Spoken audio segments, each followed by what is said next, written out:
अरे कपड़ा कटन के चादर बिछा दिहनी पलम मन बिखरा दिहनी पलंग पर झूला झूला दिहनी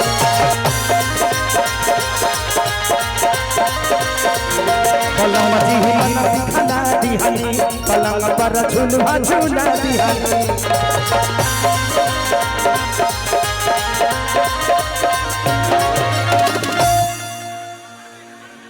बिछा दिहनी पलंग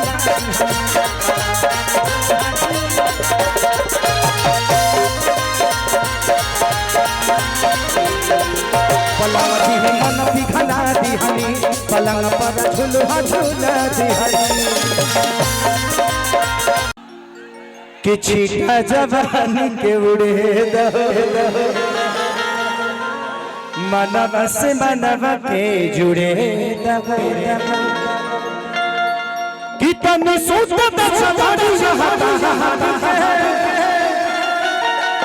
हरि तान के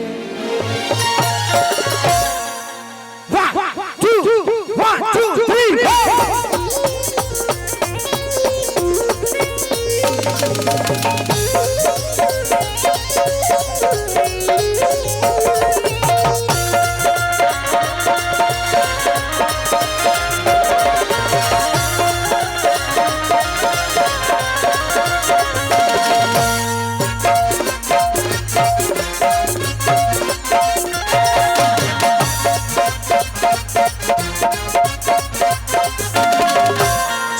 जवानी के बुरे हो मनवा से मनवा के जोड़े हो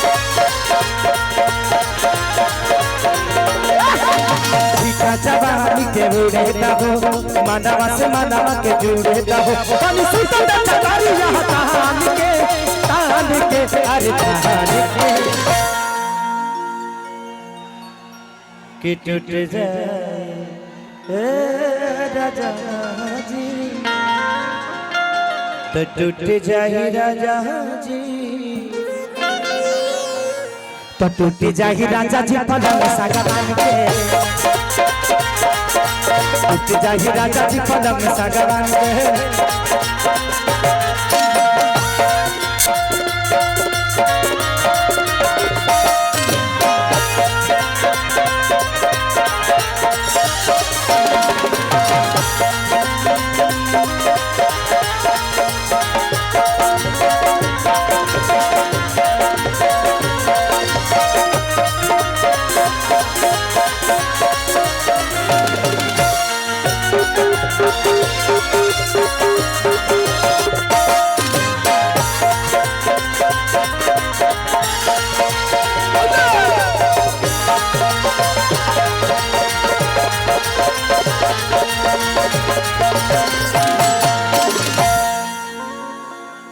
कि बढ़े तब सरमी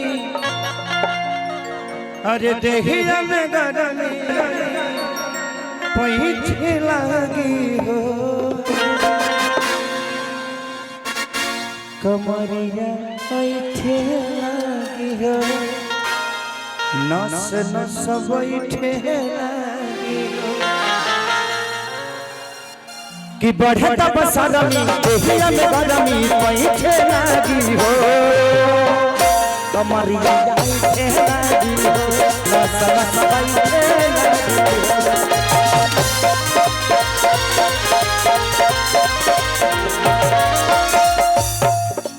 हो ठीक ना कि बढ़े तब सरमी देहिया में गरमी बैठे लगी हो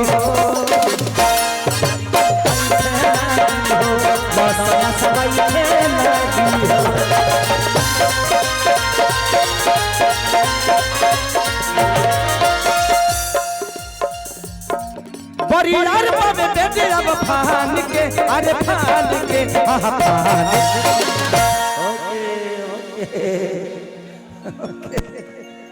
आज काला नाग के मारिए को दमली है हद बा देते नहीं भैया तत्काल आ गया एकदम आज सब अभी ये पैर छुए खातिर कितना भोजपुरी में बवाल भइल बा तेरा पता बा?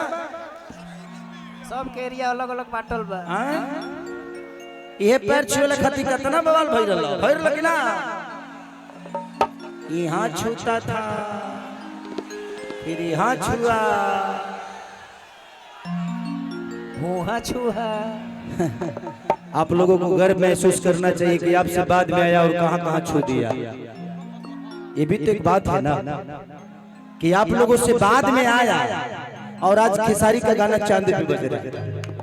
शर्म आनी चाहिए आप सबको। आज एक लड़का छोटा सा भैंस पे चढ़ने वाला आदमी मंगल ग्रह पे अपने गाने को बजवा रहा है और ये पब्लिक बोलता है तो चलता है।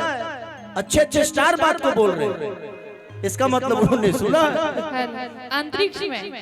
हाँ हाँ एक बार तेहू लेबे तो अंतरिक्ष में नजर आइबे। खाली लेके दे खाली 100 पाई पर गोल की 100 की स्पीड से तो ऊपर जाला। ओ नो नो तेहू तो भैया साफा कम।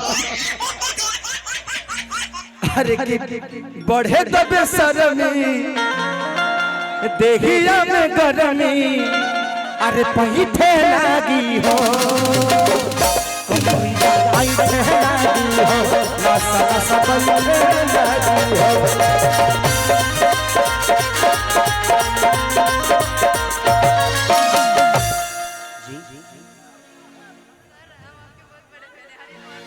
थैंक यू बहन, थैंक यू सो मच।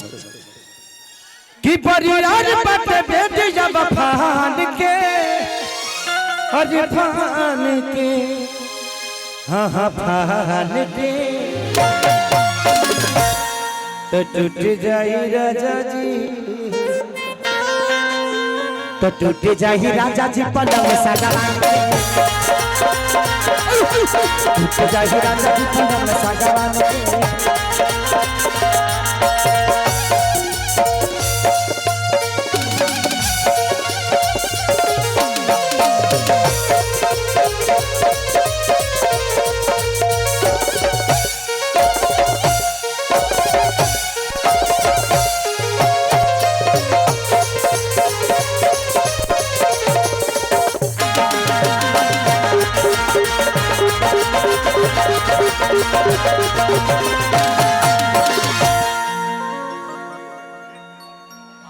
हाँ हाँ हाँ जरूर बैठ भैया, तू एकदम एक नंबर आदमी बड़ा मर्द है।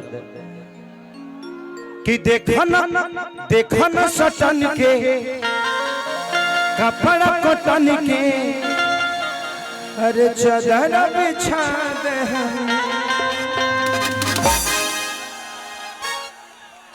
बलम जी मन पिघला दिहने पलंग पर झूला झूला तो देखा न सटन के कपड़ा कटन के चादर बिछा दे पलंग मन पिघला दे पलंग पर झूला झूला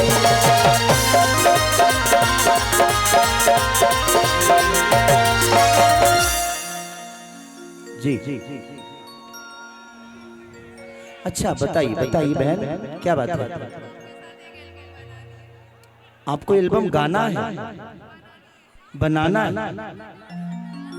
डांस करना है तो भजन पे कि लोकगीत पे, गाने पे? यहाँ एल्बम थोड़ी बनता है। अच्छा यहाँ नाचेंगे आप, यहाँ पे चलेगा? क्या नाम है आपका? सुहाना। सुहाना।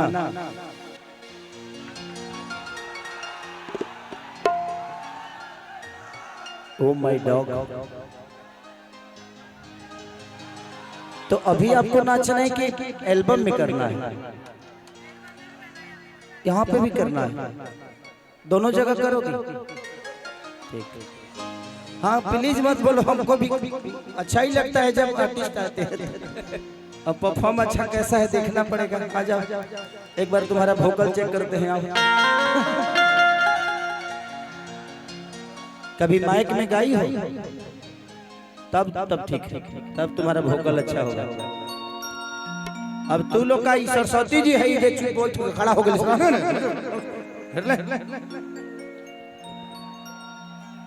अरे की देखो न सटन के कपड़ा कटन के अरे चादर बिछा दिहनी पलंग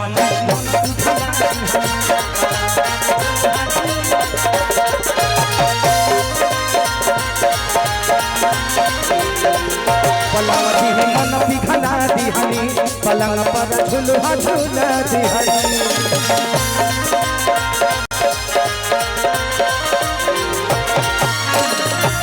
आप डर रही हो? बिल्कुल मत डरना। अगर आपको जिंदगी में बहुत आगे बढ़ना है ना तो दो चीज हमेशा निकाल देना, अपने आप से डर निकाल देना। आप बहुत अच्छा कर रही हो, ठीक है, आप बहुत खूबसूरत हो। आपको किसी ने बोला है? सब बेवकूफ है, इनको पता है। अरे आप रखो, इन्हीं को दो, दे दो। अरे ये मर्द तू सब कर, तू बीचवे से छुआ तरह तू जात का नहीं खोना बोल।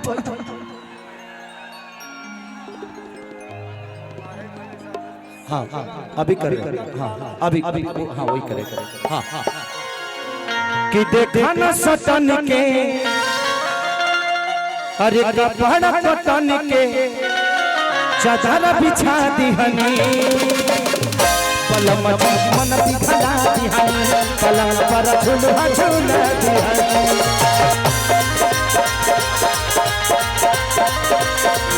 पलंग मन पिघला दिहनी पलंग पर झुलुआ झूला दिहनी।